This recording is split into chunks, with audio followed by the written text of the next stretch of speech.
Halo Sobat UNES, manusia adalah makhluk sosial karena manusia akan saling membutuhkan satu dengan yang lainnya. Oleh karena itu, penting bagi kita untuk mampu memahami ilmu sosial tersebut agar kita bisa survive di kehidupan masa kini. Nah, sekarang kita akan ngobrol dengan Ibu Puji yang menjadi koordinator Prodi IPS. Halo Ibu Puji, gimana kabarnya Bu? Halo Mbak Laksita, kabar baik, Alhamdulillah. Alhamdulillah. Nah, jadi saya ini penasaran Bu, dengan jurusan pendidikan IPS ya Bu? Iya, Prodi Pendidikan IPS. Oh iya. Nah, Prodi Pendidikan IPS ini boleh diceritakan nggak Bu? Itu apa sih Bu? Jadi, program studi pendidikan IPS itu Mbak Laksita adalah salah satu program studi yang ada di Fakultas Ilmu Sosial. Program studi yang terakhir. Nah, program studi pendidikan IPS ini adalah program studi sarjana yang memiliki visi sebagai program studi yang berwawasan konservasi dan bereputasi internasional. Nah, kami ini mendidik mahasiswa untuk menjadi calon pendidik atau calon guru pendidikan IPS yang nantinya akan mengajar di SMP. Selain itu Mbak Laksita, kami ini juga menyiapkan mahasiswa kami untuk menjadi seorang calon misalnya pekerja sosial, peneliti dalam pendidikan IPS, dan mahasiswa yang memiliki keterampilan di dalam media pembelajaran pendidikan IPS khususnya Mbak Laksita. Oh seperti itu ya Bu, jadi memang bisa disiapkan menjadi seorang guru, selain itu juga masih banyak peluang kerjanya nanti ke depannya ya Bu? Iya betul sekali, kita menyiapkan para mahasiswa untuk menjadi lulusan yang memang siap diserap oleh lapangan kerja. Tidak hanya sebatas sebagai guru IPS saja, tetapi punya keterampilan yang lain. Nah keren sekali itu Bu. Nah ngomongin tentang kira-kira gimana sih Bu pembelajarannya? Kira-kira seperti apa mata kuliah yang harus dilakukan oleh para mahasiswa di sini? Baik, mahasiswa yang masuk ke dalam program studi pendidikan IPS, karena kita ini punya pendidikan IPS S1 kita sendiri ya. Kemudian di Pascasarjana juga ada pendidikan IPS S2 dan S3. Nah, untuk S1 ini mahasiswa yang lulus harus sudah memenuhi SKS yang diambil yaitu 144 SKS Mbak Laksita. Nah, perkuliahan atau materi ajar yang diberikan itu berbagai pembelajaran atau berbagai mata kuliah ya. Di antaranya meliputi mengenai pembelajaran jelas, pembelajaran IPS ya. Kemudian yang kedua Mbak Laksita, kalau kita bisa membedakan adalah mata kuliah tentang ilmu sosial. Kemudian yang ketiga tentu saja karakter Mbak Laksita ya.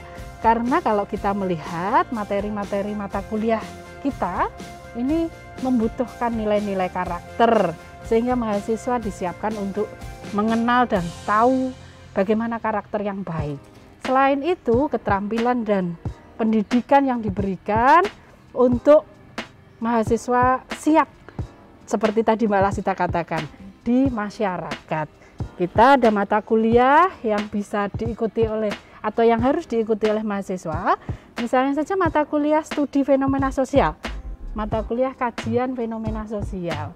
Itu mahasiswa langsung ke lapangan, belajar di dalam masyarakat, dan mereka bisa merumuskan dan bisa mempelajari banyak hal, mengidentifikasi nilai-nilai sosial di dalam masyarakat, karakter luhur dalam masyarakat, kearifan lokalnya, sampai dengan mereka tahu bagaimana sejarah di dalam masyarakat, secara geografis masyarakat itu tinggal bagaimana, dan juga tentu saja hal-hal yang berkenaan dengan bagaimana sosiologi dan antropologi. Karena kita tahu Mbak Laksita, dasar-dasar keilmuan dalam pendidikan IPS ini adalah meliputi sosiologi, antropologi, kemudian ekonomi, kemudian geografi, dan sejarah yang secara terpadu disampaikan kepada mahasiswa sampai mereka punya bekal ketika lulus Mbak Laksita. Nah, berarti memang untuk kuliah di sini bukan hanya teori saja, tetapi juga ada praktek-prakteknya begitu ya, Bu? Betul. Nah, mungkin bisa diceritakan, Bu, kira-kira ada fasilitas apa sih, Bu, yang ada di sini? Ya, jadi untuk menunjang kegiatan pembelajaran Mbak Laksita, mahasiswa pendidikan IPS itu diberikan sarana prasarana, ya. Kami memiliki ruang multimedia. Nah, di sana mahasiswa biasanya memanfaatkan untuk praktik media. Ya, mereka membuat video pembelajaran, membuat media pembelajaran yang lain yang nantinya akan mereka gunakan ketika mereka sudah ada di sekolah. Nah, selain itu, universitas dan fakultas itu kan juga memberikan fasilitas. Nah, kami secara luas, secara bebas, mahasiswa prodi pendidikan IPS ini bisa mengakses. Misalnya Mbak Laksita, kita lihat di situ ada ruang digital laboratorium terpadu. Nah, pada ruang visual digital itu mahasiswa kami biasanya akan mempraktikkan bagaimana video itu sudah dibuat, kemudian mereka akan mempresentasikan dan akan dilaksanakan diskusi biasanya di sana.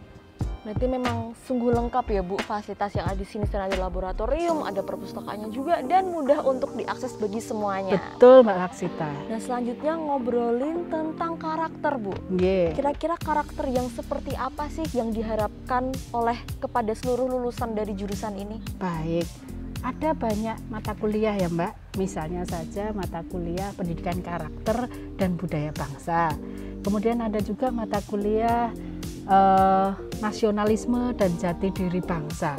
Belum lagi juga ada mata kuliah universitas yang kita kenal dengan mata kuliah pendidikan konservasi.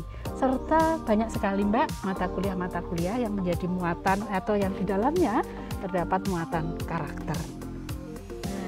Nah, untuk akhir kata nih, Bu, kira-kira apa pesan dan harapan dari Bu Puji untuk para lulusan dari prodi ini ke depannya, dan juga untuk para calon mahasiswa yang kira-kira bingung pilihnya apa untuk jurusannya ke depan dan mungkin juga tertarik nih ke prodi IPS ini, kira-kira apa, Bu? Baik, saya berharap para lulusan dari pendidikan IPS ini menjadi lulusan yang tangguh, yang siap menghadapi tantangan zaman. Menjadi guru, menjadi peneliti sosial, menjadi pekerja sosial yang bermanfaat untuk masyarakat. Dengan bekal yang insya Allah sudah sangat mumpuni. Kemudian saya juga berharap para lulusan SMA ini tertarik untuk masuk ke prodi pendidikan IPS Fakultas Ilmu Sosial UNES. Insya Allah Anda akan dididik menjadi insan yang berkarakter, yang cerdas, dan yang berguna. Luar biasa sekali, Bu Puji. Terima kasih banyak atas waktunya, Bu. Dan sekarang saya akan jalan-jalan untuk ngobrol-ngobrol dengan salah satu dari mahasiswa Ibu. Baik, silahkan, terima kasih. Saya pamit ya, Bu. Mari, Bu. Silahkan.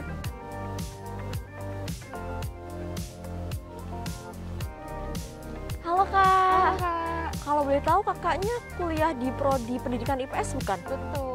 Wah, bagus nih, karena tadi aku habis ngobrol sama Ibu Puji. Nah, jadi aku penasaran banget nih, Kak, tentang prodi ini.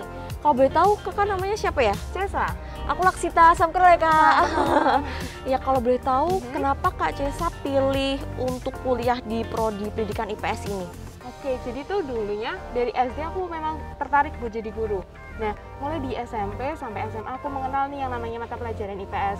Lalu menjelang cari universitas, SBMPTN dan SNMPTN, di situ aku mulai browsing-browsing nih, cari-cari informasi tentang universitas mana sih yang ada prodi pendidikan IPS. Nah, ketemulah di sini UNES, kebetulan juga deket nih sama rumah gitu. Oh gitu ya, Kak. Nah, kalau boleh tahu nih, kira-kira mata kuliah apa yang jadi favorit dari Kak Cesa atau teman-temannya mungkin, dan juga mata kuliah apa yang mungkin kayak dihindarin gitu dan kenapa?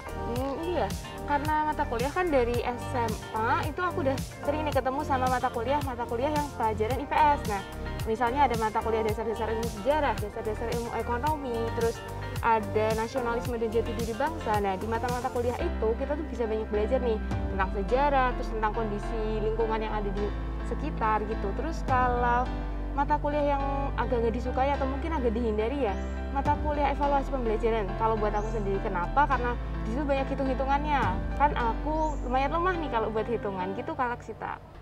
Menurut Kak Cesa, kira-kira ke depannya Kak Cesa itu pengen jadi apa? Atau harapan ke depannya tuh pengennya kerja di bidang apa sih, Kak? Nah, seperti yang aku bilang tadi nih, Kak Laksita, dari awal cita-cita aku menjadi guru. Nah, nantinya semoga terwujud cita-cita aku pengen jadi guru, dan nanti untuk pendidikan IPS sendiri biasanya untuk guru ngajarnya di SMP, begitu Kak Laksita.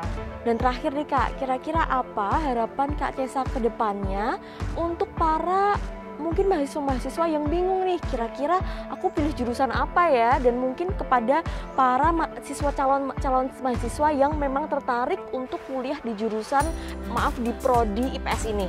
Nah, mungkin pesan-pesannya buat teman-teman calon mahasiswa baru itu mungkin jangan ragu ya, segera tentukan pilihan dari awal, karena nantinya kalian bisa memilih nih langsung mau pendidikan IPS atau mau di jurusan-jurusan lain, dan kalau bisa nih sesuaikan dengan bakat dan minatnya teman-teman calon mahasiswa baru gitu, Kak Laksita. Nah, terakhir nih Kak Cesa, kira-kira kenapa para calon mahasiswa di luar sana harus memilih prodi pendidikan IPS ini? Oke, nah yang pertama itu karena prodi pendidikan IPS itu fasilitasnya lengkap. Di sini teman-teman calon mahasiswa baru bisa belajar dengan nyaman, terus juga suasananya hijau, jadinya teman-teman semuanya bisa santai nih belajarnya. Terus habis itu biasanya juga ramah-ramah dan pastinya sangat asik ya kalau misalnya diajak bercanda, diajak belajar bareng begitu, Kak.